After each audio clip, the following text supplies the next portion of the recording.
Velkommen til Kender du typen nytårsspecial. I dag er vi taget til Studstrup, en lille by uden for Aarhus. Vi er taget til en villa, et barndomshjem. Aftens hovedperson er vokset op her og siden flyttet tilbage. Jeg kan allerede nu afsløre, at aftens hovedperson har meget små klodser og en forkærlighed for ung kød. Og så har han sat sit hus til salg, og så røber jeg ikke mere. Vores eksperter er i dag livsstilsekspert og drømmevisker Mette Suhr. Velkommen til. Tak. Livsstilscoach og plagiat-writer Lars Prop. Velkommen til. Tak for det, og jeg er glad for at være med igen. Ja. Jeg kan allerede nu afsløre, at aftens hovedperson, som I skal gætte, han flyttede i 2015 herud til denne villa, væk fra Aarhus Midtby. Der boede han i en lejlighed over en stripklub. Hvad er det for en type, der vælger at flygte fra larm og trafik derinde og flytte herud i forstaden, Lars? Jamen, det er jo en type, der er kommet i den alder, hvor man bliver lidt mere kedelig. Man vil gerne ud og stifte en familie, og man vil gerne ud af byen, egentlig. Ja, altså jeg er helt enig. Det er en type her, hvor friheden er helt væk, og der er måske tale om noget villa, vovse og børn. Måske et hamster. Og vi har at gøre med en person, som måske befinder sig lidt i en midtvejskrise, og han ikke helt kan finde ud af, hvordan han skal forholde sig til. Det er nemlig rigtigt. Han er typen, hvor han føler, at det hele er gået lidt i stå, og føler bare med strømmen, at naboen har de fået en stor BMW, så skal han også have en stor BMW. Han er midt i en midtvejskrise. Han har faktisk fødselsdag i dag og fylder 40. Og som han selv betegner sig selv, så er han 40, fed og færdig. Han er lidt træt af den her tilstand, han nu befinder sig i, og derfor har ham og konen også valgt at sætte huset til salg, og nu skal der ske noget nyt. Men lad os gå ind og se, hvem der bor her.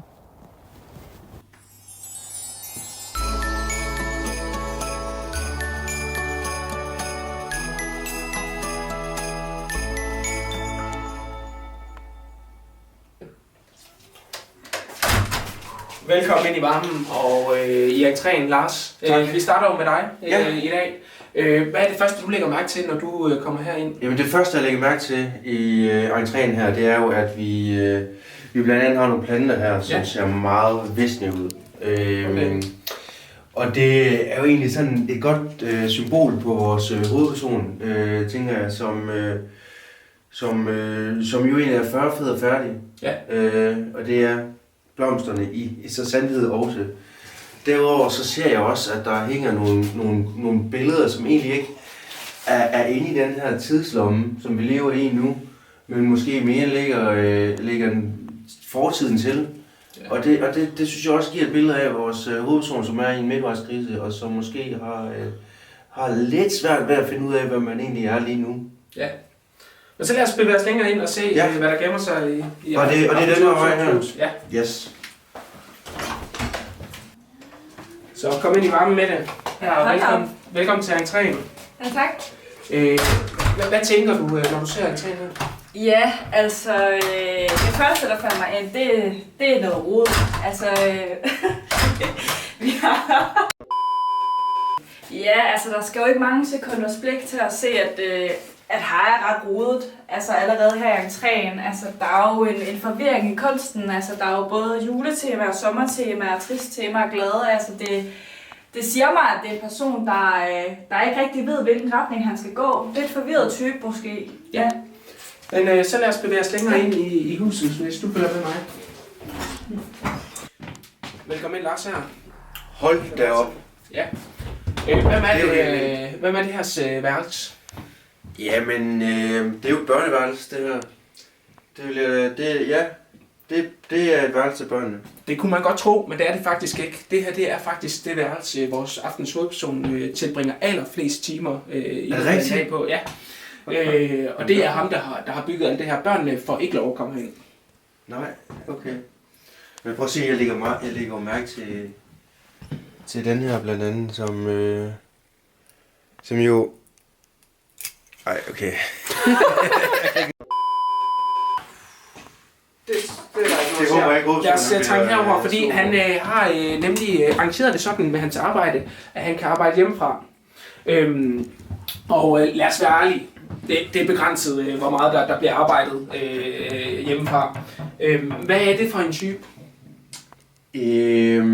Jamen det er jo, altså jeg vil jo sige et barn. Ja. Fordi så meget Lego, det har jeg faktisk ikke set før i nogen hjem.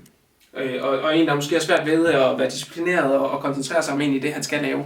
Men så tyr så til Legoet i tiden. Ja. Yes, så skal vi have en. Ja, hold da op. Ja, det er godt nok nogle forkælede børn, der bor her, hva'? Og det er det faktisk ikke.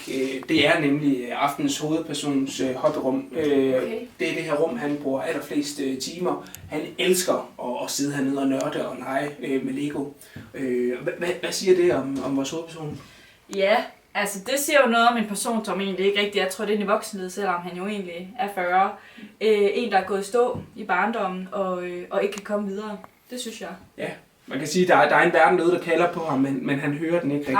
Nej, det vil jeg nok sige, ja. Hvis vi kigger herover, så kan vi se, at der er en arbejdsstation, og det er fordi, han har fået arrangeret det sådan med sit arbejde, at han kan arbejde hjemme. Ja. Og det gør han faktisk de fleste dage af ugen. Men lad os være ærlige, det er ikke ret meget, han får arbejdet. Hvordan kan det være?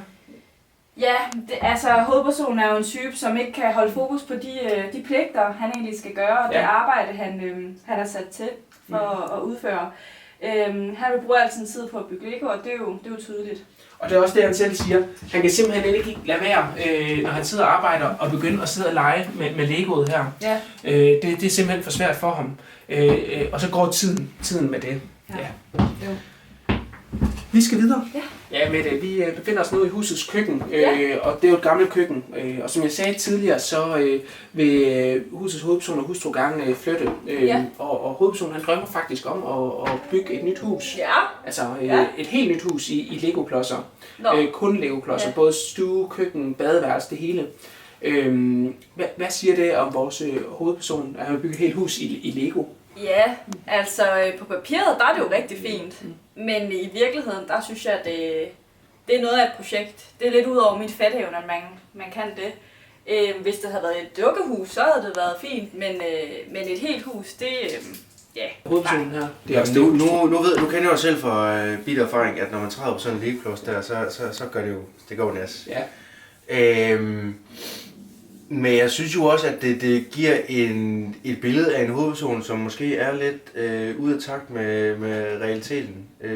Fordi det virker da meget specielt at lave sit hus i Lego. Jeg kommer også til at tænke på noget med isolering af huset, og jeg kommer til at tænke på brændeovn også. Nu er der jo en brændeovn hernede, så det er måske ikke så smart med Lego i forhold til, at det smelter og sådan nogle ting.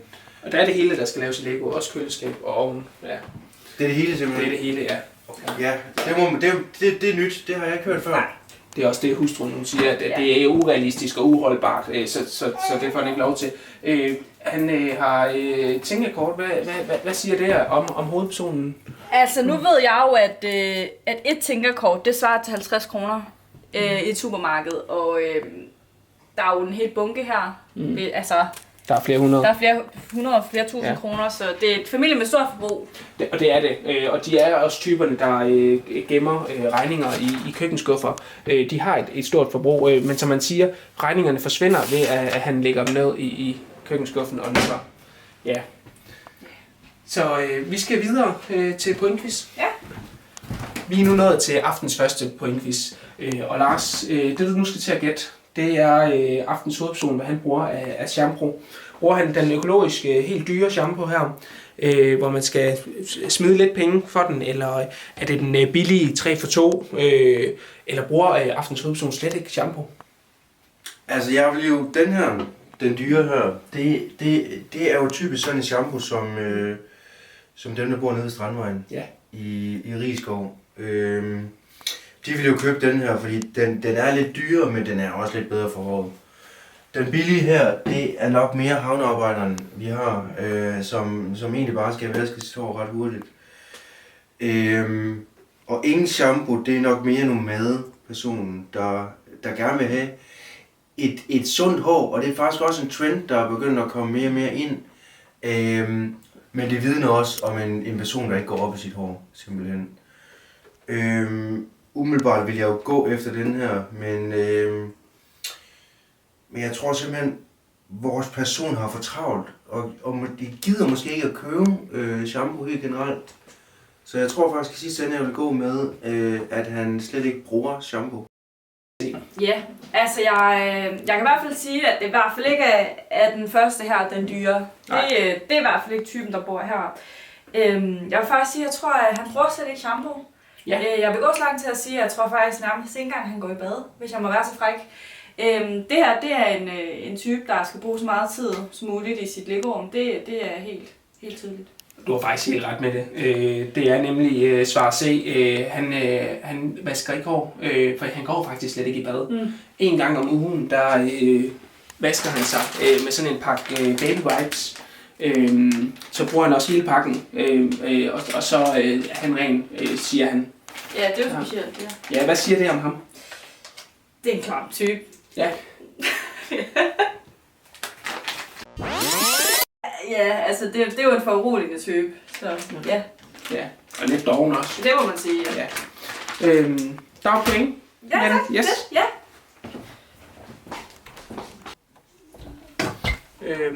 Det er soveværelset, eller deres bedroom, der skal vi ikke have.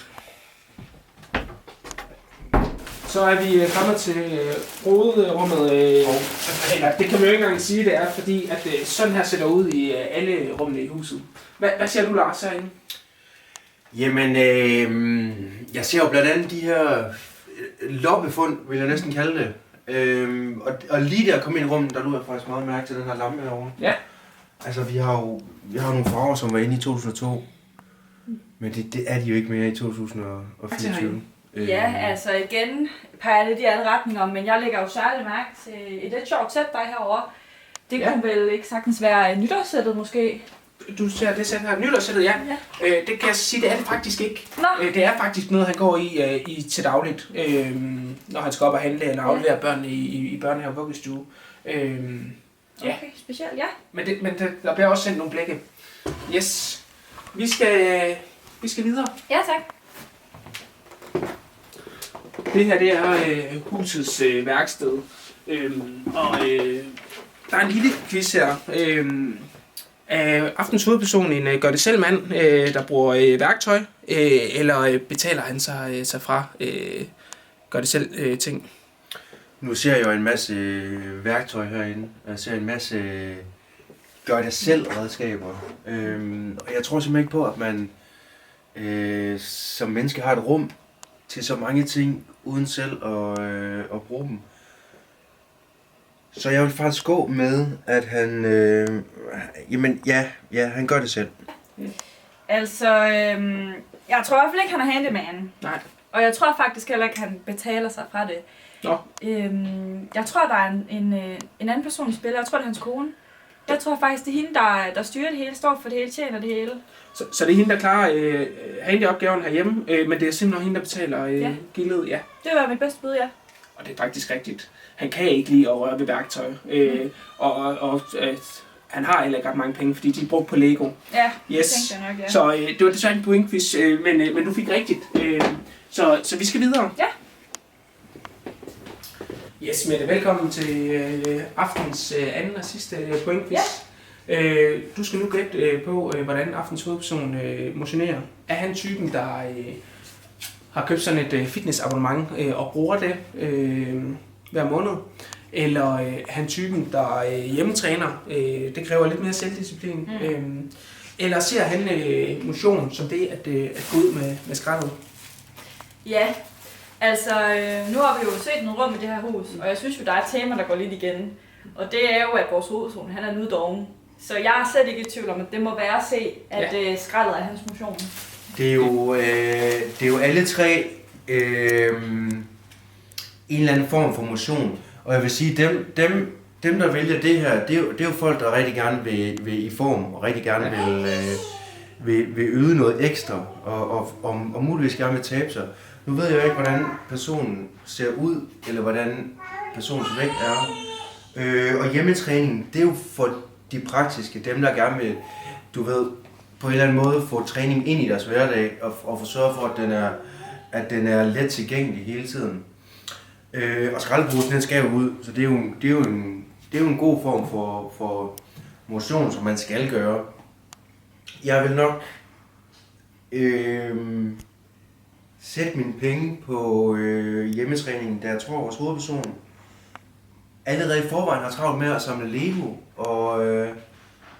og jeg kiggede også ud i køkkenet og kunne se, at der var nogle varer, som måske ikke var mest til den sunde side. Så jeg vil gå ud fra, at personen i hvert fald gerne vil tabe sig, og han vil gerne have det ind i en travl hverdag. Så jeg går med, at vores hovedperson, han træner simpelthen derhjemme, og det nyder han at gøre. Så du gætter på B? Jeg gætter på B. Det er desværre forkert, det er C. Vores hovedperson, han bliver faktisk bare forpustet af at puste støv af sine Lego-klodser. Så det med at træne, det gør han slet ikke i. Han ser motion som det at gå ud med skraldet, og der skal også lidt overtagelse til, før han kan dø. Så er vi jo nået hertil, hvor du ikke kan trække den længere. Så med det. Nu er vi jo nået hertil, hvor du skal gætte, hvem der er, der bor her. Hvem aftens hovedperson er. Yeah. Her får du 3 valgmuligheder. Første kandidat er Alfons Åberg.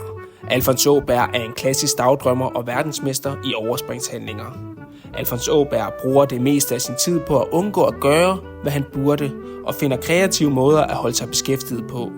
Flere timer på sit værelse kan han bruge på at lege med sine klodser alene. Udover det er han meget uselvstændig. Alfons Åberg er så uselvstændig, at han stadig bor hjemme sammen med sin far på 40. Kunne det hele være et trickspørgsmål, og er det i virkeligheden et barn, der bor her, med en far, der fylder rundt? Den anden kandidat er Reimer Bo, tidligere journalist og tv-vært, kendt for sin skarpe hjerne og sit flammende røde hår. Reimer Bo er født og opvokset i Jylland og har tidligere været gift og dannet par med den noget yngre Pernille Rahbek. Udover en forkærlighed for ung kød, bruger Reimer også en betydelig del af sin tid på unges legetøj.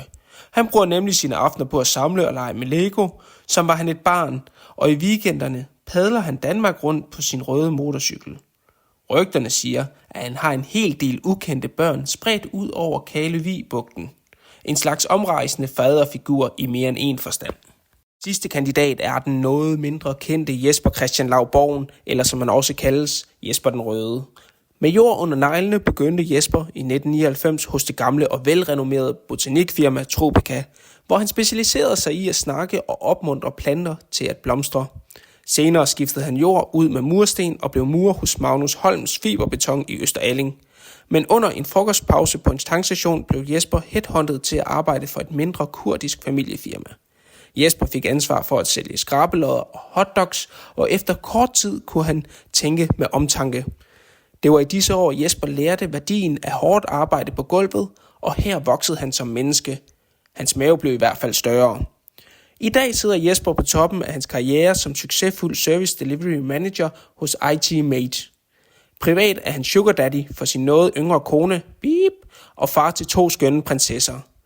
Jesper er typen, der ved at svede kan få familie og karriere til at balancere. Hans livret er Kowloon, og Lego er mere ophidsende end all-you-can-eat sushi på Helena Christensen en børnefri aften med ild i pejsen. Nå, men hvem tror du af de 3 personer her, det er, der kan bo her?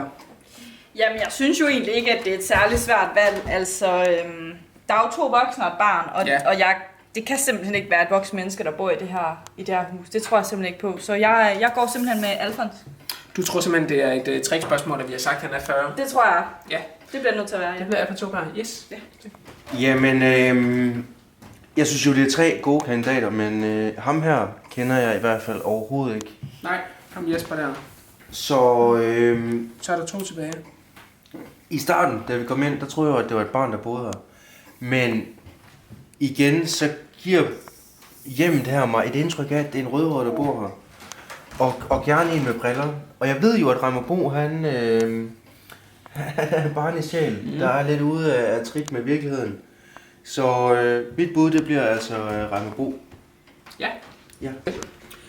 Så er vi nået til vejs ende her i Kender du typen, og vi er nu nået til, hvor vi skal finde ud af, hvem det er, der faktisk bor her i huset i Studstrup, hvem aftenens hovedperson er, hvem aftenens runde fødselar er. Og eksperternes bud skal vi se nu, så kan vi vist ikke vente længere. I må gerne vende om og afsløre, hvem der er, I har valgt som aftenens hovedperson. Nå. Altså, det er jo et barn, der bor her. Jamen, ved du hvad, jeg vil også gå med den der til at starte med, men jeg føler mig ellers rimelig sikker på den her.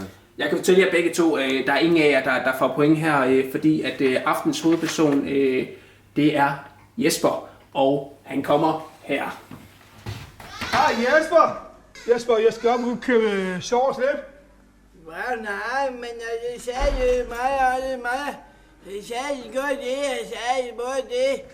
Men altså, det sagde meget godt det, jeg sagde både det. Og sagde og mig. Det sagde både det, jeg sagde bare både det.